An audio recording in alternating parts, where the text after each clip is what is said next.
ይሄ የሊዮኔል ሜሲ ዓለም እኛ ደግሞ በዛ ውስጥ እንኖራለን። የርገን ክሎፕ ሊዮኔል ሜሲ ካልሆንክ ትከላከላለህ ይል የፈረንሳይ ብሔራዊ ቡድን እንዴት እንደው በሰፈር ተመራርጠሽ ቢሆን ኖሮ አልጫወትም ብለሽ የምታፋፍሪበት። ሊዮኔል ሜሲ በሃትሪክ የዓለም ዋንጫውን ጀምሮታል። ቬንገር የታደሙበት የፈረንሳይና የሴኔጋል ጨዋታ 2-0 በሆነ ውጤት ተጠናቋል።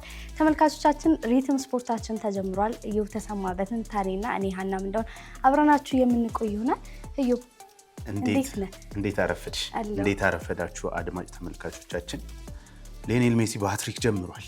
እስቲ ካንቺን ጀምር፣ እንዴት ተመለከትሽው? ያው እንግዲህ ስለ ሜሲ ስናወራ ስለ እግር ኳስ ማውራት ይመስለኛል። ለኔ ስለ እግር ኳስ ጥበብ ማውራት ነው ለኔ። በጣም ትክክል። የሜሲ ማድናቂ ስለሆንኩኝ ትላንት በሃትሪክ ጀምሯል። እንግዲህ ሊዮኔል ሜሲ የማይገመቱ ክብረ ወሰኖችን አይደረሱ የሚባሉ ክብረ ወሰኖችን በመያዝ ይታወቃል። በትናንትናው በብሔራዊ ቡድን 11ኛ ሃትሪኩን ሰርቷል። ከክርስቲያኖ ሮናልዶ በአንድ በልጦ ክርስቲያኖ ሮናልዶ በ10 ይከተለዋል። እሱ 11 ሆኗል። በባርሴሎና እንግዲህ ብዙ ክብረ ወሰኖችን ይዟል። 8 ባላንዶር የያዘ ነው። ከካታላኑ ክለብ ጋር 10 የላሊጋ እና 4 ሻምፒየንስ ሊግ ዋንጫን አንስቷል። በጊዜ ምናልባት እኔ ሊዮኔል ሜሲን ትላንት ስመለከተው በጊዜ ወደ ማያሚ መሄዱን በጣም ነው የወቀስኩት። ማለት ለስፖርት አፍቃሪው ይቅርታ መጠየቅ አለበት ብዬ ነው ማለት። ይሄንን አርት ነው እንግዲህ ላለፉት ከ3 ዓመት በላይ አተነው የነበረው ማለት እንችላለን። እና አሁንም ስጋቶች ነበሩ አይደል? ከእድሜ ጋር በተያያዘ 39 ዓመቱ ነው ሊዮኔል ሜሲ። እንዴት ነው ከኢንቴንሲቲው ጋር በተያያዘ አሁንስ ጠንካራ ነው ወይ? አሁንስ እነዛ ድሪብሊንጎች ይኖራሉ ወይ የሚሉ ትልልቅ ጥያቄዎች ነበሩ። ነገር ግን ያንን ሁሉ ዜሮ ያደረገ ጨዋታ ነው ያስመለከተን ትላንትና። የመጀመሪያውን ጎል ብትመለከች በጣም የሚደንቅ አይነት ይሄ የሜሲ የሚያስቆጥራቸው አይነት ጎሎች የራሱ የምትያቸው አይነት ነው። ከፔናልቲ ቦክስ ውጪ ሜሲን የሚያክል ተጫዋች ማን ነው? ለዚያውም ያውቃታል። በቃ የሚያስቀምጥባትን ቦታ የመጀመሪያውን ጎል ያስቆጠረበትን መልኩ በዛ መልክ መመልከት እንችላለን። ሶስተኛውን ጎል ሲያስቆጥር ራሱን ፕሌይ ሜከር ሆኖ ኳሱን መጀመሪያ አቀበለ፣ በድጋሚ ተቀብሎ ደግሞ አሁንም ከፔናልቲ ቦክስ ውጪ ነው ያስቆጠረው። የትላንቱን ቁጥሮች ብንመለከት በነገርሽ ላይ ሜሲ በአጠቃላይ አርጀንቲና 1.2 ኤክስጂ ያስመዘገበችው። ይሄ ማለት አንድ ጎል ፕሮባብሊ ማስቆጠር የነበረባት፣ የተቆጠረው ግን 3 ጎሎች ነው ማለት እንችላለን። ሊዮኔል ሜሲ በትላንትናው ጨዋታ 1 ኤክስጂ ብቻ ነው ያስመዘገበው በነገርሽ ላይ ብቻው። ነገር ግን ያስቆጠረው 3 ጎል ነው። ይሄ ነው በቃ ሊዮኔል ሜሲ የተለየ ተጫዋች ነው እንድንል የሚያደርግ። አንደኛው ጎልም የበረኛው መውጣትም ስተትም ቢሆን ግን የራሱ ብልጠት ተጠቅሞ አዎ እኔ ሙሉ ለሙሉ ክሬዲቱን ለሊዮኔል ሜሲ የምሰጥበት ምክንያት አንደኛ ይሄ ግልጽ የምትያቸው አሁን የ39 ዓመት ተጫዋች የሚያስቆጥራቸውን ጎሎች አይደለም ያስቆጠረው።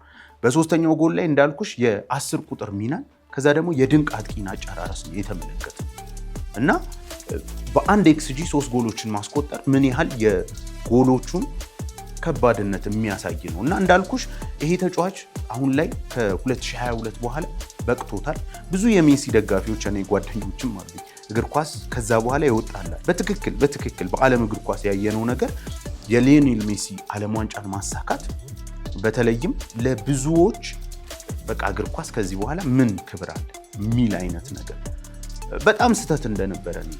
ሊዮኔል ሜሲ ባለፉት ዓመታትም በአውሮፓ መድረክ ላይ በትልቅ ደረጃ ሊያጫውት የሚችል ብቃት እንደነበረው በእርግጥ በአንዳንድ አጋጣሚዎች በማያሚ የሚያደርጋቸው በኢንተር ማያሚ የሚያደርጋቸውን ጨዋታዎች ተመልክቻለሁ። በተለይ አንድ አሲስት አለች በቃ ከሊዮኔል ሜሲ ውጪ በእግር ኳስ ማንም ሊያደርገው ማይችል እና እሷንም በዛ አስመልክቶናል። ነገር ግን በአውሮፓ እግር ኳስ በሃይ ሌቭል አሁንም ልንመለከተው በጊዜ ነው ሄደብን እንድል ያደረገ ጨዋታ ነው የተመለከትነው። እንደ እድሜው ስለማይጫወት እንደ እድሜው አይደለም።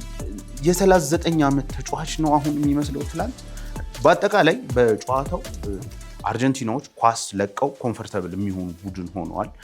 በብዙ መመዘኛዎች በ48% ነው ኳሱን የተቆጣጠሩት። በእርግጥ እርሊ ነው መምራት የጀመሩት፣ ግን የስካሎኒ ቡድን አሁንም በደንብ ኮምፓክት የሆነ ሊዮኔል ሜሲ በደንብ አሁንም እንዲያሸበርቅ ይሄ ጎልቶ እንዲወጣ የሚያደርጉ ወርክ ሬታቸው በትልቅ ሌቭል የሆነ እንደነ ዴፖል አይነት ተጫዋች በመስመር በኩል እንደነ ማካልስተር እና ሌላኛው ተጫዋች ኤንዞ ፈርናንዴዝ አይነት ሜዳ ቢያካልሉ ምንም የማይመስላቸው 90 ደቂቃ መሮጥ የሚችሉ ተጫዋቾችን አካቶ ነው ያለው እና ይሄ ነገር ለሊዮኔል ሜሲ ወርክ ሬቱን ይቀንስለታል። ባለፈው አንድ ነገር ስንነጋገር የርገን ክሎፕ ሊዮኔል ሜሲ ካልሆንክ ትከላከላለህ ይል ነበር። በዓለም እግር ኳስ ላይ የመከላከል ስራ በፍጹም መስራት የሌለበት ተጫዋች ብዬ የማስበው ሊዮኔል ሜሲ ብቻ እውነት ለመናገር። ምክንያቱም ደግሞ የትኛውም ተጫዋች ፕሮዲውስ የማያደርገውን ነገር በሜዳ ውስጥ ስለሚያደርግ ስለ ጎል ብቻ አይደለም፣ ስለ አሲስት ብቻ አይደለም፣ ስለተሟላ ተጫዋች ነው። ለጋዜጠኞች ለስፖርት ተንታኞች በጣም ከባዱ ስራ ሊዮኔል ሜሲን ዲስክራይብ ማድረግ ይመስለኛል። አሁን ጠዋት ላይ አንድ የዘ አትሌቲክ ጸሐፊ እንደዚህ ሲል ጽሁፉን አነበብኩ። ይሄ የሊዮኔል ሜሲ ዓለም እኛ ደግሞ በዛ ውስጥ እንኖራለን ሲል ነበር እና በትክክልም የገለጸው ይመስለኛል። አሁንም በ39 ዓመቱ 20 ዓመት ሙሉ ሲያሳየን የነበረውን ነገር ደግሞታል በትላንትናው ጨዋታ ላይ። አሁንም አርጀንቲና ስለ ዓለም ዋንጫው ማሰብ እንደምትችል በእርግጥ በኋላ ላይ ወደ ፈረንሳይ እንመለሳለን፣ ግን አሁንም አርጀንቲና በዚህ በኮምፓክት በሆነው ቡድኗ ሊዮኔል ሜሲ አውትሻይን እንዲያደርግ በሚያደርግ የሲስተሙ ላይ ከዛ ደግሞ ብዙ የሚለፉ ተጫዋቾች አሉ። ሊዮኔል ሜሲ ጎሎችን ያስቆጠራል። አሁን ተገማች ብትሆን ከፈረንሳይ ቀጥሎ ምንም የሚወጣላት ቡድን አይመስለኝም። ወደኋላ እንግዲህ ለምንድን ነው ሊዮኔል ሜሲ የተለየ ተጫዋች የሆነው ብለን መመልከት አለብን። ለምሳሌ እንደነ ጆኖቢ ቢንኬል አይነት በቼልሲ ባርሰሎናን የገጠመ ተጫዋች ሲናገር እኔ እስካሁን ካየኋቸው ተጫዋቾች ሊዮኔል ሜሲ ብቸኛው ይመስለኛል አንድ ቡድን ለሱ ብቻ ተብሎ ሺፍት በመደረግ የመከላከል ኦርጋናይዜሽን የማጥቃት ተጫዋቾችን ልትቀንሽ ትችላለሽ። አጠቃላይ የቡድንሽን ስትራክቸር በአንድ ተጫዋች ብቻ የምትወስኝለት ብቸኛ ተጫዋች ሊዮኔል ሜሲ ይመስለኛል። 6 ቁጥሮችን ልታበዢ ትችላለሽ፣ በአንድ ተጫዋች ኢምፖሲብል ነው ያለው ጆዜ። ብዙ አሰልጣኞችን መጥቀስ እንችላለን ይህንን ያሉት። ሼፕ እንድታደርግ ያደርግሻል ሊዮኔል ሜሲ። ምክንያቱም አንደኛ ዎክ ያደርጋል፣ ብዙ ዎክ ያደርጋል። ነገር ግን ዎክ ማድረግ ውስጥ ይሄ ልፍስፍስነትና ወርክሬት አለመኖር አይደለም። ቦዲውን እያንዳንዱን የሜዳውን ክፍል የሚያይበት መንገድ ምን እንደሚያደርግ 2-3 ስቴፕ ያያል። የትላንትና የመጀመሪያውን ጎል ማየት ትችላለሽ። ኖርማል የሚባል ዎክ ነው። ልክ ኳሱ ሲደርስ ግን ከሱ በላይ ፈጣን ነው። አይምሮ ፈጣን ነው። የሹት ፓወሩ የተለየ ነው። ከዛም ውጭ ደግሞ እዚች ቦታ ላይ እዚች 10 ቁጥር ቦታ ላይ የሚያደርገውን የሚያውቅ ፕሌይሜኪንግን መስራት የሚችል ጎሎች መጨረስ የሚችል ቅጣት ምት ፔናልቲ በይውለሱ ቁጭ ነው የሚያደርጋት። በግራ እግሩ የሚመታቸው ምቶች ከቦክስ ውጪ እንደሚቆጠሩ በትላንትናው ጨዋታ ተመልክተናል። ከአንድ ኤክስጂ 3 ጎል ማስቆጠር ማለት የተለየ ነገር። አጥቂዎች እንደዚህ ሊያስቆጥሩ አይችሉም። የተለየች ተጫዋች መሆን አለብሽ ከአንድ ኤክስጂ 3 ጎሎች ለማስቆጠር። በሌላም በብዙ መመዘኛዎች ብዙ ቦታዎች መጫወት ይችላል። ከቀኝ መነሳት ይችላል። 10 ቁጥር መሆን ይችላል። ፎልስ ናይን መሆን ይችላል። አድቫንስድ የሆነ አታኪንግ ሚድፊልደር መሆን ይችላል። በእነዚህ ሁላ መመዘኛዎች ሊዮኔል ሜሲ የሌላ ፕላኔት ተጫዋች ነው ቢባል ማጋነን የሚሆን አይመስልም። የወርልድ ካፕን ሪከርድ እየመራ አሁን ገና ካሁን የብዙ የስጋት የነበረብን እንዴት ነው ሊሆን የሚችለው ቦዲ አሁንማ እንደ ቫኬሽን ሊያየው ነው የሚችለው ይሄንን ወርልድ ካፕ ብለን እንዲያውም እኔም ግምቴን ፍላጎቴ ራሱ ሌላኛው በሱ ደረጃ ልንጠቅሰው የምንችለው ክርስቲያኖን ዋንጫውን እንዲያነሳ ነበረ ፍላጎቴ። ሊዮኔል ሜሲ ግን የሚበቃው አይመስልም። አሁን ትልቅ ከርስ ይሄ የአርጀንቲና እርግማን በ2022 ዓለም ዋንጫ ወርዶለታል። ያ ከርስ ለአመታት ሊዮኔል ሜሲ ለሀገሩ ምንም አልሰራም ሲሉ የነበሩ በሚሊዮን የሚቆጠሩ ደጋፊዎች እንዴት እንደተነቀለለት እኔ ተመልክተናል። የ2022 እያንዳንዷን የግሩፕ ስቴጅ ጨዋታ እንደ ትላንት ነው ማስታወሳል። ፊቱ ላይ ይነበብ የነበረው እንዴት ነው የሜሲ ደጋፊ እንኳን ባትሆን ሜሲን ያን ያህል እየጠላሹ እንኳን ብታድጊ በጣም አሳዛኝ የነበሩ ጨዋታዎች ናቸው። የሳውዲ አረቢያው ጨዋታ በሽንፈት ሲጀምር፣ የነ ሜክሲኮ ጨዋታ በመመራት ላይ ያለ ያችን ጎል ሲያስቆጥር፣ የ2022 ዋንጫ የሱ ዋንጫ ነው። እያንዳንዱን ጎሎች የሚያስቆጠር የነበረው እሱ ነው። ሆላንድ ላይ ያደረገው አሲስት በእግር ኳስ ዋን ኦፍ ዘ ቤስት አሲስት ካየናቸው ማለት ይቻላል። ምንም ስፔስ ሳይኖር ስፔስ የሚፈጥር ተጫዋች ነው እና ያንን ሁላ ውጣ ውረድ ደግሞ አልፎ በጣም ትልቁ ሰለብሬት የተደረገው ነገር ይመስለኛል ሊዮኔል ሜሲ በ2022 ያንን ዋንጫ ማሳካቱ እና አሁንም እንግዲህ ቫኬሽን አይደለም የመጣሁት ብሏል ወደ አሜሪካ። ይሄ ቫኬሽን አይደለም ልደግም ነው የመጣሁት ብሏል። እኔ ምን ማለት እንዳለብን አላውቅም። በእግር ኳስ ህይወቱ በግብ 914 ግቦችን ያስቆጠረ ሆኗል። አዎ 1000 እንደሚሞላ እንግዲህ ከክርስቲያኖ ጋር በዚህ ዓለም ዋንጫ ነው በሃትሪክ አያያዙ ሊግ ከሆነ ምናልባት ሊደርስ ይችላል ዓለም ዋንጫው ላይ። ግን እኔ እውነት ለመናገር ይሄ ዓለም ዋንጫ ውጤት ምንም ቢሆን ምንም ወደ አውሮፓ መመለስ አለበት ከምን ወገን። ምክንያቱም ዲስ ጋይ እያንዳንዱን የአመጋገብ ስርዓቱ ይሄ በተለይ በዓለም እግር ኳስ ላይ አሁን ከፍ ብሎ ድሮ 27 28 ፕራይም ታይምሽ ነው። ከ30 መጀመሪያዎች በኋላ የተወሰነ እየወረድሽ ትመጫለሽ። ሊዮኔል ሜሲ እና ክርስቲያኖ ግን ወስደውታል የእድሜ ጣሪያው። በእርግጥ እነ ሞድሪች እነ ቶኒ ክሩስ እነ ዝላታን ኢብራሂሞቪችም ከነሱ ጋር ከ35 በኋላ ጥሩ እግር ኳስን አሳይተውናል። ሊዮ ግን በጥራት ነው አሁን እያሳየን ያለው። ማለት የሊዮኔል ሜሲ ደካማ የሚባለው እንቅስቃሴው ኧረ ወርዷል የምትዩ የአንድ ጥሩ የምትዩ ተጫዋች ፕራይም ታይም ነው። ሊዮኔል ሜሲ ሃትሪክ ካልሰራ ነው ጥሩ አልተጫወተም። ሊዮኔል ሜሲ እነዛን ድሪብሊንጎች ካላሳየሽ እና ልታቆሚው ማትቺ በፍጹም ስታዩ የሚያዝናናሽ ከዛ ደግሞ አሁንም አለቀብኝ የምትዩ አይነት ያ ዘ አትሌቲክ ጸሐፊ እንደገለጸው በሊዮኔል ሜሲ ዓለም ውስጥ እኛም እየኖርን ነው ስቲል ብሎ ጽፏል። እና እንግዲህ አንድ ሌላ ደግሞ አማራጭ አለ። ይሄ ወርልድ ካፕ እንግዲህ ስለ ሊዮኔል ሜሲ የምናይበት የምንሰማበት የምናወራበት ሆኖ የሚቀጥል ይመስላል። ግብ ብቻ አይደለም ግን አሲስትም ያደርጋል። በዓለም ዋንጫ 24 ቀጥተኛ ተሳትፎ አለ። በነገርሽ ላይ ለዚህ ነው ፉል ፓኬጅ ነው ሊዮኔል ሜሲ የምንለው። በአሲስት ቁጥሮቹ የሚያደርጋቸውን አሲስት ለምሳሌ ዓለም ላይ በጣም ጥሩ አሲስት የሚያደርግ ኢኒየስታ፣ ኦዚል፣ ዚዳን ትልልቅ የመሃል ሜዳ ተጫዋቾችን ልታነሽ ትችላለች። በነዛ ደረጃ ነው። ለዚህ ነው ሊዮኔል ሜሲ ይለያል የሚባለው። የአሲስቶቹ መጠን እንዳልኩሽ ነው። ጎሎቹን ብቻ አይደለም የምታስታውሽለት፣ ድሪብሊንጉን ብቻ አይደለም የምታስታውሽለት። የአሲስቱ ጥራት ሌላ ተጫዋች አያደርገውም። በቃ ከሊዮኔል ሜሲ ውጭ ይህንን አሲስት ሊያደርግ የሚችል የለም የምትይለት አይነት ተጫዋች ነው። እንዳልኩሽ ነው ማያሚ ላይ ሰጥቶት የገባበትና ራሱ ያስቆጠረበት መንገድ እኔ ማን ነው ሊያደርገው የሚችለው ይሄን የሚያስብል ነው። በሆላንድ በዛች ጨዋታ ሁሌም ነው ማለት ነው ያቺ አሲስት ማን ነው ሊያደርገው የሚችለው ነው የምትዩ እና እንዳልሽው አሁን በሪከርድም እንግዲህ በ16 ጎል ከሮናልዶ በላይ ሆኗል በዓለም ዋንጫ። በሌሎችም ቁጥሮች ይዘሻል አይደል? የአምስተኛው ደግሞ ዓለም ዋንጫ ላይ ጎል ያስቆጠረ ከክርስቲያኖ እኩል ሆኗል።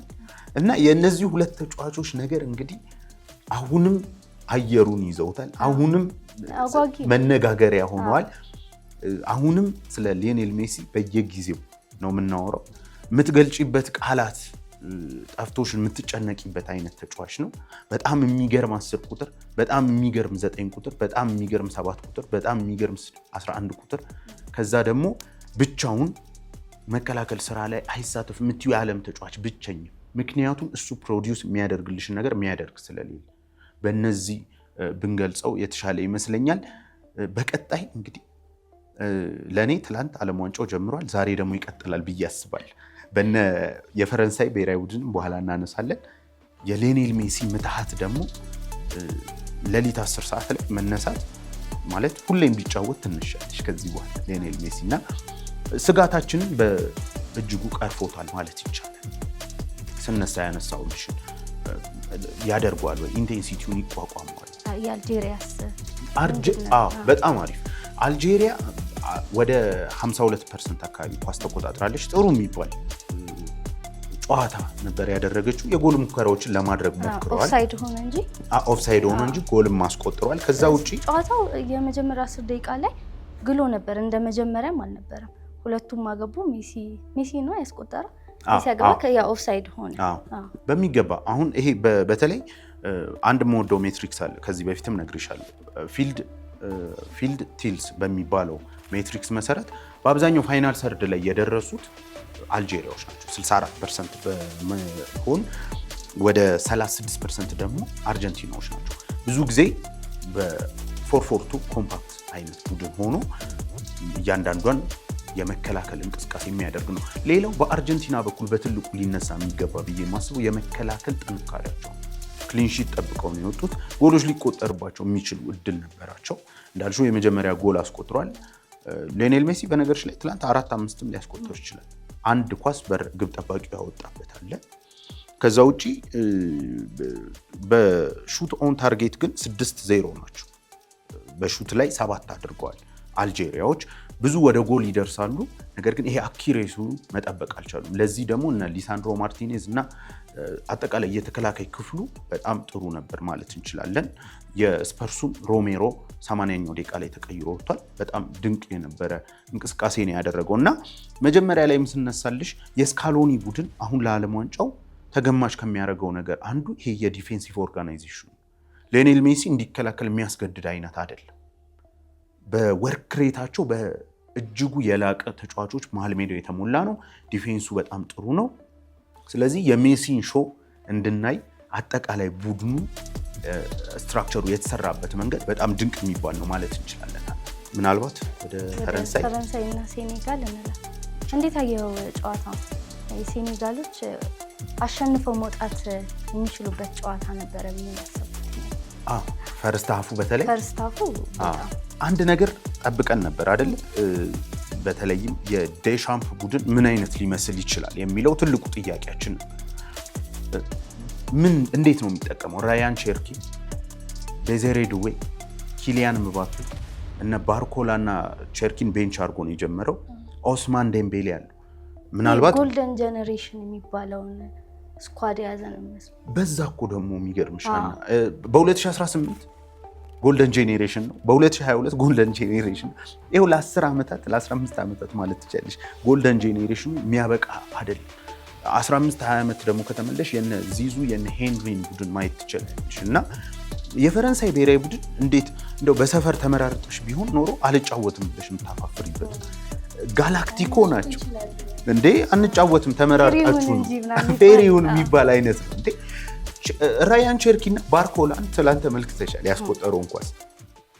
እነሱም ቤንች አድርገሽ የመጀመር ሌክዠሪ ያለው። ለዛ ነው እኔ ዴሻምፕ ከዚህ የተሻለ በጣም ጥሩ እግር ኳስ ሊያሳየን ይገባል ብዬ ማምነው። ሴኔጋሎችም ግን በነገርሽ ላይ ቀላል ቡድን አይደለም።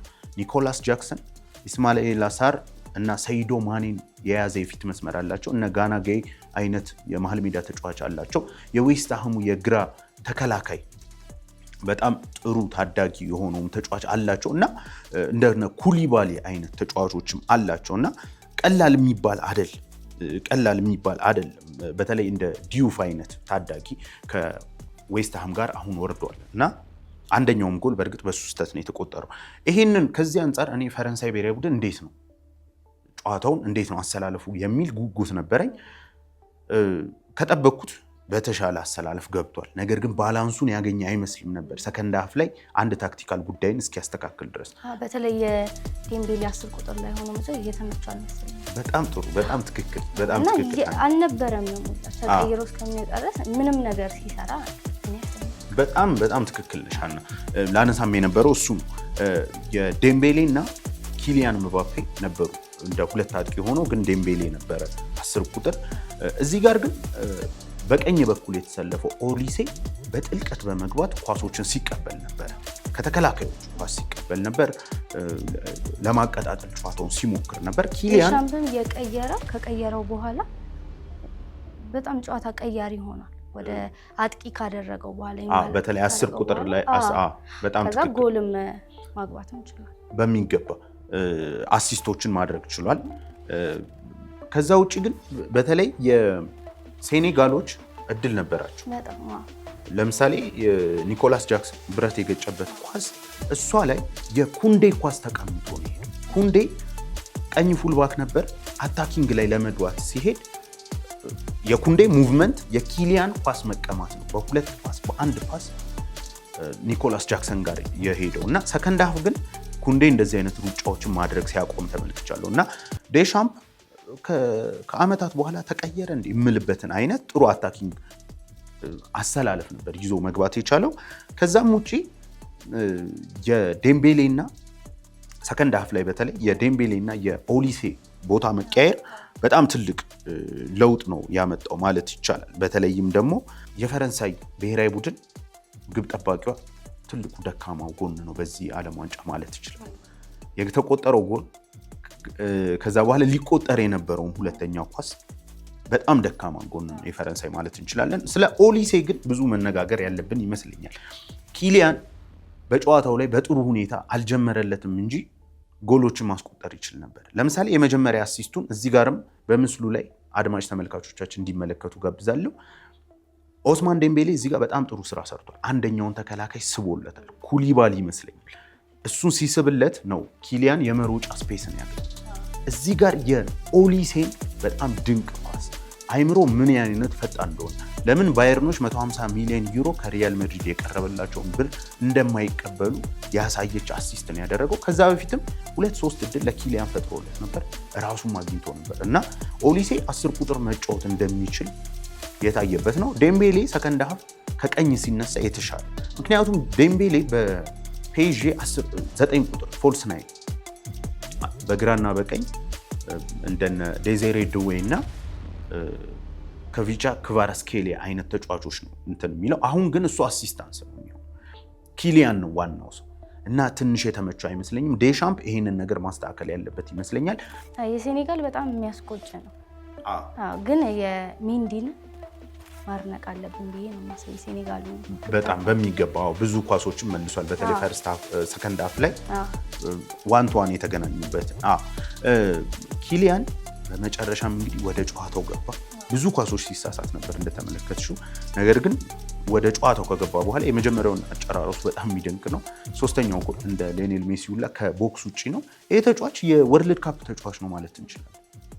በጣም የሚደንቁ ብቃቶችን የሚያሳይ ተጫዋች ነው።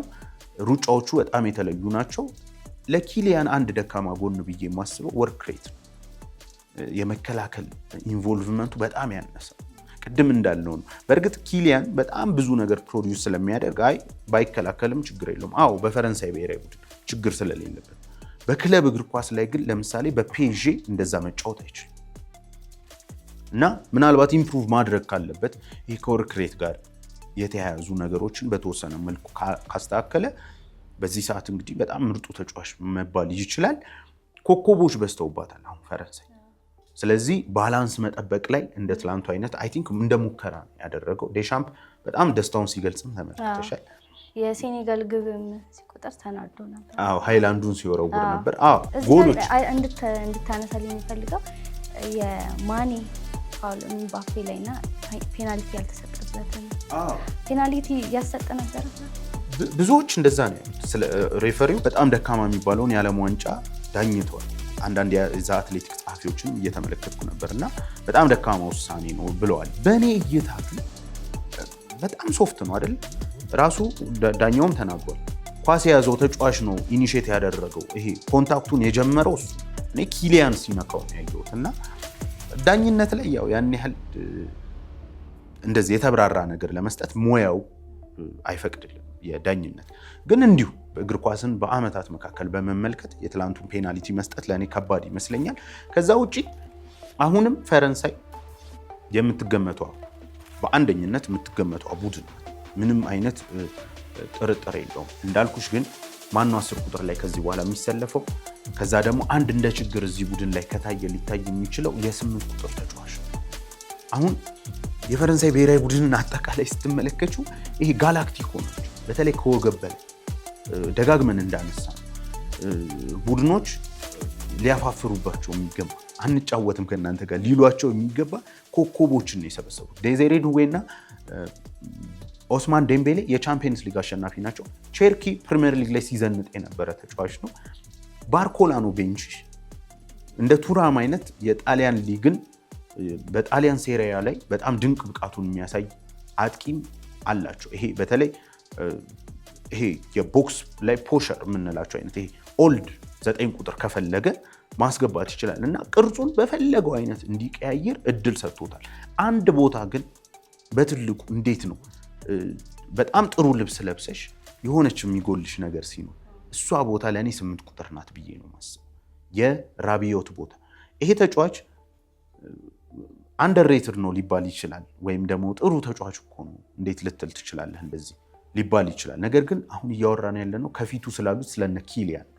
በእርግጥ ለባርኮላ ያቀበለው ኳስ በጣም ድንቅ ነው፣ ግን እንደ ፖል ፖግባ እኔ አሁን በዛ በልጅነት እድሜው ቢሆን ኖሮ ፖግባ በዛ በጁቬ ወይም ደግሞ የ2018ቱን ፖግባ ቢኖራቸው ተመልከች ምን አይነት ቡድን ሊሆን የሚችል በጣም የተሟላ ተጫዋች ነው እና ያ ቦታ በተወሰነ መልኩ ሴንተር ባኮቻቸው ሳሊባ እና አፖመካኖ ናቸው።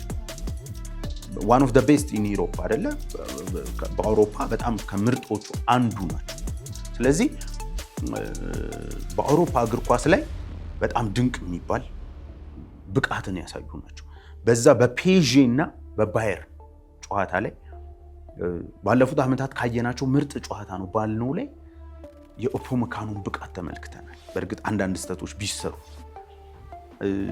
በዛ ጨዋታ ላይ ኦሊሴን በባየርን በኩል ተመልክተናል። ዴዜሬ ዱዌ እና ኦስማን ዴምቤሌን በዚህኛው በኩል ተመልክተናል እና ይህን ነገር እንዳለ ስንደምረው ፈረንሳይ በዓለማችን ላይ ቢያንስ በተጫዋቾች ጥራት ከወገብ በላይ የሚደርስባት አለ ማለት አይቻልም። ሴንተር ባኳም እንዳልኩሽ የዴሻምፕ መገለጫ የመከላከል እግር ኳስ በጣም ጠንካራ ናቸው፣ ኩንድ ያላቸው። አሁን የባላንሱን ጉዳይ መጠበቅ ብቻ ይመስለኛል። በዚህ ጨዋታ ላይ ፈርስታፍ እንዳነሳ ነው የሴኔጋሎች የተሻሉ ነበሩ። በጣም በአፍሪካ ኬፕ ቨርዴ እና ሴኔጋል ረጅም ርቀት በዚህ የዓለም ዋንጫ ይሄዳሉ ብዬ አስባለሁ። የፈረንሳይ የመጀመሪያው አጋማሽ ላይ በተለይ እግራቸው ላይ ኳስ እንዳይቆይ እያደረጉ ነበር፣ ወዲያው እየቀሟቸው ነበር ምናምን። ይሄ ኳስ ቁጥጥሩ በተለይ የመከላከሉ ላይ እኔ ሴኔጋል በልጠውብኛል። በጣም በሚገባ የተጫዋቾቹንም ጥራት ማንሳት ትችላለሽ። በነገሮች ላይ አውሮፓ ላይ የሚጫወቱ ተጫዋቾች ነው ያላቸው በሙሉ ማለት ትችላለሽ። 18 ቁጥሩ የሳተው ኳስ ግን እስማኤል አለ። እስማኤል ሳር። ከዛ ውጪ እንትናም ያባከነው ኳስ አለ። በተለይም የአጥቂ መስመር ተጫዋቻቸው ኒኮላስ ጃክሰንም ያባከነው ኳስ አለ። በአጠቃላይ አውሮፓ ቡድን የአፍሪካም ሻምፒዮን ነበረች እንደምታስታውሹ እና በጣም ድንቅ ቡድን ነው። በጣም ረጅም ርቀት ሊጓዙ ይችላሉ ብለን ማሰብ እንችላለን። በቀጣይ ጨዋታዎች ለማየት የምታጓጓ አይነት ቡድን ናት በዚህ አጋጣሚ ማለት ነው። ፍራንስ ግን አሁንም ተገማቿ ቡድን ናት ማለት ነው። እንዳልኩሽ የ8 ቁጥር ቦታ የተወሰነ ይቀራል። ከዛ ከፊት ያለውን ባላንስ የሚጠብቅበት የዴሻምፕ ስራ ይጠብቋል። ከዛ ውጪ ግን አርጀንቲና እና ፍራንስ አሁን በልዩነት የምናያቸው ስፔን ደረጃ ላይ እነሱን የምናስቀምጥበት ነው። ስፔን እንዲያውም ከላሚን ያማል ጋር ለእኔ ሌላኛዋ ተገማች ሀገር ናት እንዳልኩሽ። እንዲሁም የሁለቱ ቡድኖች ነገር ግን በጣም የሚገርም ሆኗል። ዛሬ እንግዲህ ሌላ ጨዋታ ይደረጋል። ሌላው እንግዲህ ሃላንድ በሌሊቱ ጨዋታ ለሃትሪክ የተቃረበ ጎል አስቆጥሯል ብለሽ ነበር አይደል? አዎ ሃላንድ ኮከብ ጎል አራት ለአንድ አሸንፈዋል። አሁንም እየተደረገ ያለ ጨዋታ አለ። በነገሮች ላይ ኦስትሪያ 3-1 እየመራ ነው ጆርዳንን። እንግዲህ ይሄ የዓለም ዋንጫ ሌሊቱን አድሮ ጠዋትም እኛ እንግዲህ ይህንን ፕሮግራም እያዘጋጀን እያለም ጨዋታዎች ይካሄዳሉ እና ኤርሊንግ ሃላንድ እንግዲህ ካቆመበት ነው የተነሳው። ምናልባት የኔ ጥርጥር ብሔራዊ ቡድኑ እስከምን ይሄዳል የሚለው ካልሆነ በስተቀር የኤርሊንግ ሃላንድን ብቃት የሚጠራጠር አለ ብዬ አላስብም እና በምሽቱም እንግዲህ የሊዮኔል ሜሲ እና የኪሊያን በተለይ የአርጀንቲና ብሔራዊ ቡድንና የፈረንሳይ ብሔራዊ ቡድን አየሩን በሙሉ ተቆጣጠረው እንጂ ኤርሊንግ ሃላንድ ጎሎችን ማስቆጠር ችሏል። ዛሬም እንግዲህ ዓለም ዋንጫው ቀጥሎ ይውላል። እንግዲህ እንዳልኩሽ ትላንትና ተጀምሯል ዓለም ዋንጫ ማለት እንችላለን። በፍራንስና በአርጀንቲና፣ በፖርቹጋልና እንግሊዝ ደግሞ ዛሬ ይቀጥላል። በጣም ጥሩ ጨዋታዎች ይሆናሉ ብዬ አስባለሁ። ከፖርቹጋል ከዲሞክራቲክ ኮንጎ እና በተለይ የእንግሊዝ ጨዋታ ተጠባቂ ሉካ ሞድሪችን የያዘችው ክሮኤሽያን ነው የምትገጥመው። እንግዲህ የእንግሊዝ ብሔራዊ ቡድን ምን ሊሆን ይችላል የሚለውን በትክክል የምናይበት ባለፈው ተነጋግረናል። አሰልጣኞች ይሆን እንደ የጎደለው ይሄ ቡድን የሚለውን ነገር አንስተን ነበር። እሱን የምናይ ይሆናል። ክርስቲያኖን ደግሞ ዛሬ እንመለከታለን። ትላንት የሊዮኔል ሜሲ ትልልቅ ጎሎች ተመልክተናል። ዛሬ ደግሞ ክርስቲያኖ እንዲያገባ እየተመኘን ጨዋታዎችን የምናየው ይሆናል። ምናልባት እዚህ ጋር የተወሰነ የትራንስፈር ጉዳዮችን በእርግጥ ከሰዓታችን አንጻር አጠር ያሉትን ለነገ ቀጠሮ ይዘናል። በነገሮች ላይ የሊዮኔል ሜሲ ፐርፎርማንስ ነው ይህን ፕሮግራም እንድናጥፍ ያደረገን እንጂ ማታ በእጅጉ የተዘጋጀንበት ይሄን ነበር።